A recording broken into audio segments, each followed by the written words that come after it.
Hi, welcome to I Love a Good Story in my tall stool. Today we have Cynthia Carle. Cynthia Carle, singer, songwriter, musician, performer, actress, director, choreographer, screenwriter, gig, wife, sister, yep, yeah, aunt, yeah, aunt, yeah, daughter. Mm-hmm. Okay, well, it's a lot of things in one person. And Cynthia, I want to get right to it. I want to ask you a couple of questions. First off, Okay. I want to know, what did you want to be when you grew up? What did you want to be? And how'd you get here? I don't remember what I wanted to be. Okay. I ran fantasies like probably that weren't very different from anybody else's fantasies. In thinking back, I can see that I really was always going to write.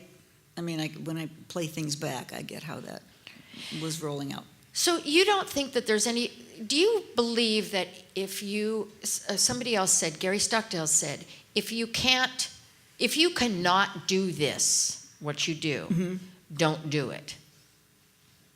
In other words, the people that do what you do, which is Right. sing and songwrite and perform all over town pretty much 7 days a week, you know, give or take, right? Always out there, that you can't not do it. You have to do that.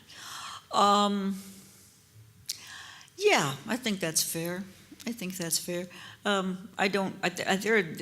Everybody's driven in different directions. I have a lot of things that I want to write that aren't at all about performing. So performing is not a burning thing that motivates me getting out of bed every day. But having a say-so about things that happen, that move you, because your songs are all around, they're all about things that you have opinion about. It's mostly things that I think, I've never really analyzed this, but I think that most of my stuff is observational, that something that it'll be a news story or a story someone tells me that I have to deal with in some way. Sometimes it's a personal tale, but that's much less frequent with me. It's more current that it's less frequent, isn't it? You used to do a lot of personal tales, but now it's a lot about things you read, things in the news, things that you're... I think it's actually really always been a mix, and I just don't...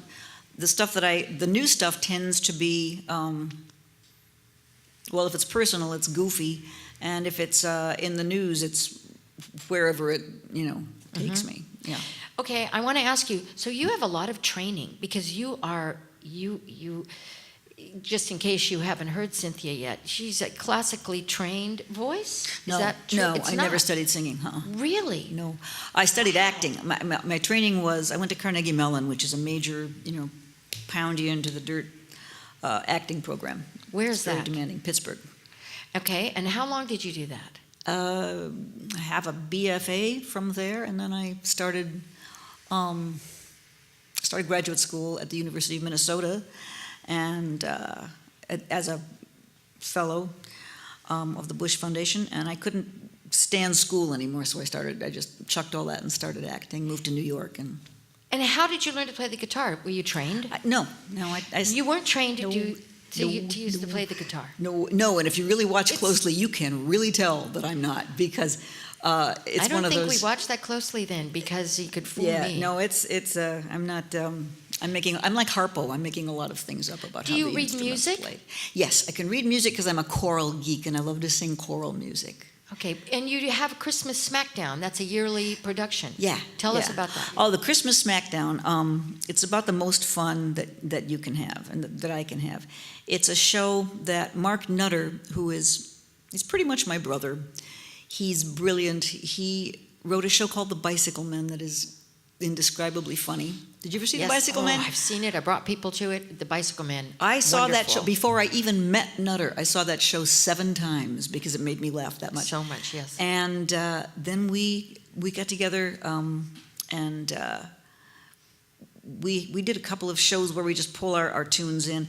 And then I was doing a Christmassy kind of thing, and I said, I have these goofy Christmas songs, and he said, I have some goofy Christmas songs. So we pooled our goofy Christmas songs, and he had 8 and I had 8, and we wrote 2 together.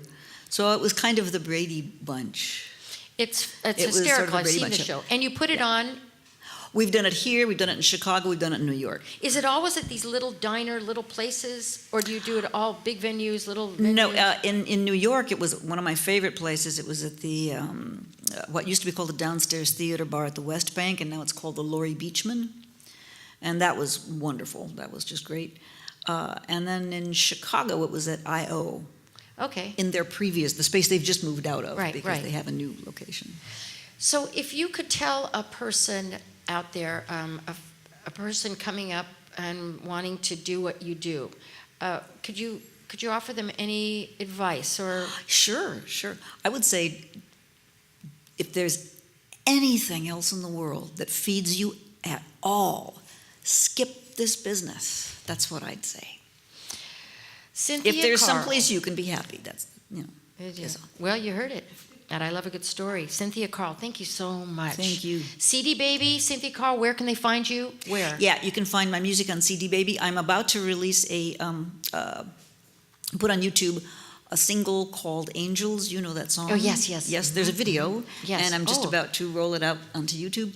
And that will be available at CD Baby, at iTunes, at Amazon. But CD Baby is the best place to buy it because I get the most money. Okay, that's where you buy it. And if you want to hear Cynthia, also you can go to iloveagoodstory.com Yes. and punch in Cynthia Carle and have a listen. Oh, and I have can I pitch a gig coming Yes, up? I have please. a gig at the Wits End, which is on the west side. You know Wits End? What's in on Lincoln? Yeah, on Near Lincoln. Venice, On North Venice. March 12th. March 12th at Wits End. Thank you from I Love a Good Story. Thanks, Cynthia. Thank you.